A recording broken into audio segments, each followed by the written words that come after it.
नमस्कार दोस्तों, कैसे हैं आप सब। मैं आपका दोस्त अभिषेक आज फिर लौट के आया हूँ आपके लिए एक और बहुत ही ज़्यादा इंटरेस्टिंग टॉपिक के साथ।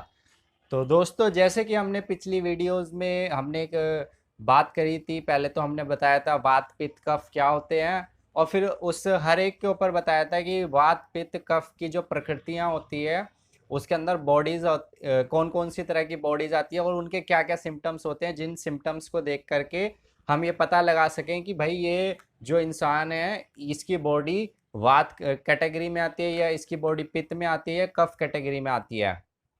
तो दोस्तों, आज हम वही बताने जा रहे हैं कि जो बॉडी होती है उसके अंदर तीन तरह के दोष होते हैं। इसको आप थोड़ा ध्यान से समझना, इसमें कंफ्यूज नहीं होना है।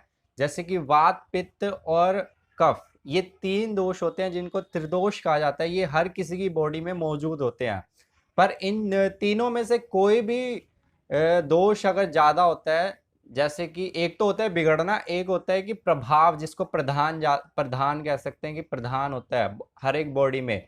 अगर किसी की बॉडी वात प्रकृति है तो वो वात प्रकृति मतलब वात के प्रधान है, मतलब उसकी बॉडी में ये वात दोष प्रधान है। और अगर किसी की पित्त प्रकृति है तो पित्त दोष प्रधान है। और ऐसी कफ में सेम टू सेम होता है कि जिसकी कफ प्रकृति होती है उसमें कफ दोष प्रधान होता है। पर ये नहीं कि उसका मतलब ये नहीं कि भाई कफ दोष उसका बिगड़ गया या फिर पित्त वाली बॉडी में पित्त दोष उसका बिगड़ गया। वो सिर्फ एक नॉर्मल प्रकृति होती है, उसके ऊपर पित्त का प्रभाव ज़्यादा होता है बाकी तीनों के मुकाबले। तो ये जो तीन दोष होते हैं, ये तीन दोष हमारी बॉडी में सेम रहने चाहिए। मतलब अगर ये बिगड़ते हैं, इनके बिगड़ने से फिर बीमारी होती है, तो हमारे उसमें सेम रहने चाहिए। तो दोस्तों, आज हम यही बताने वाले हैं। पहले आज हम इस वीडियो में बात करेंगे कि वात प्रकृति के अंदर जो वात दोष होता है, वात दोष वो किन किन चीज़ों से बढ़ता है। क्या मतलब ऐसी खाने पीने की ऐसी चीज़ है कि जिनकी वजह से हमारा वात दोष होता है वो बढ़ता है। तो दोस्तों, इसके अंदर सबसे पहली चीज़ आती है कि ठंडी चीज़ें, मतलब कि जो ज़्यादा एकदम फ्रिज से जिनको आदत होती है कि भाई फ्रिज से पानी निकाल के या बर्फ़ डाल डाल के पानी पीते हैं अपना गर्मी के टाइम, या कोई कोई तो ऐसे महानुभव होते हैं जो ठंड में भी ठंडा फ्रिज का पानी लेते हैं। तो दोस्तों, हमें ठंडे पानी से या फिर जैसे ठंडी आइसक्रीम हो गई या कुछ भी ठंडी फ्रिज से निकाली हुई चीज़, उसको एकदम मतलब किसी भी तरह की जो एकदम फ्रिज से निकाली हुई ठंडी चीज़ होती है उसका सेवन करते हैं, तो उससे हमारी जो वात होता है वो बढ़ जाता है।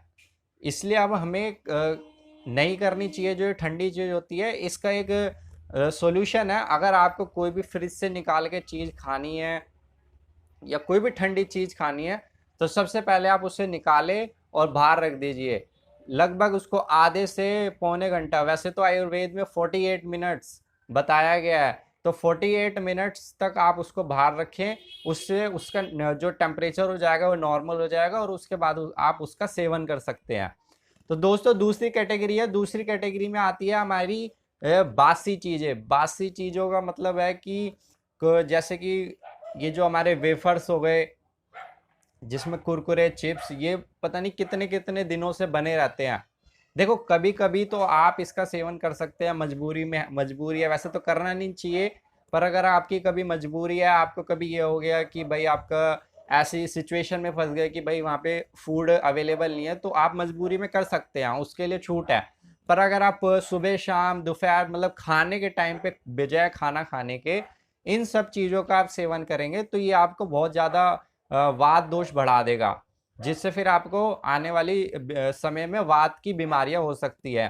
तो इसलिए ये जो बासी चीज़ होती है, और कोई कोई लोग तो ऐसे करते हैं कि रात को ही सब्जी बना दी और उसको फ्रिज में रख दिया, फिर वो सुबह वो गर्म करके खा रहे हैं, दोपहर को भी वही गर्म करके खा रहे हैं। अब ऐसे कहा जाता है जैसे कि ग्रीन वेजिटेबल्स खानी चाहिए, लौकी, घिया, करेला, मतलब ये जो ग्रीन वेजिटेबल्स होती है सारी खानी चाहिए। पर इसका मतलब ये नहीं कि इसको एक टाइम बना दिया, दूसरे टाइम भी उसको ही गर्म करके खा रहे, तीसरे टाइम वो सब बासी की कैटेगरी में आ जाती है। इस बासी की वजह से ही हमारे बॉडी में जो होता है वात दोष इंक्रीज होता है। तो इसलिए हमें बासी चीज़ों से भी बचना है। देखो, कभी कभार हो गया कि भाई एक टाइम की अगर सब्जी या कुछ भी खाना बच गया, चलो उसको दूसरे टाइम यूज़ कर लो। पर लेकिन ये नहीं कि उसको दो दो दिन तक, तीन तीन दिन तक फ्रिज में रख रख करके फिर गर्म कर करके बार बार गर्म कर करके खा रहे हैं। तो इसलिए हमें इस चीज़ों से भी बचना है जितना ज़्यादा हम बच सकते हैं। तो दोस्तों ये हमने कैटेगरी बताई, और इसमें क्या होता है, हमें एक चीज़ का ज़रूर ध्यान रखना चाहिए कि जो वात दोष होता है हमारी बॉडी में, उसके उसको जो बॉडी में पसंद होता है, मतलब कह सकते हैं उसको तरावट पसंद होती है हमारी बॉडी में। वात दोष को जो होता है हमारी बॉडी में तरावट पसंद होती है। तरावट से मतलब है जैसे बॉडी मसाज कर सकते हैं हम, ऑयली चीज़, या जैसे थोड़ा बहुत घी का सेवन कर सकते हैं, जिससे कि मतलब तरावट मिले उसको।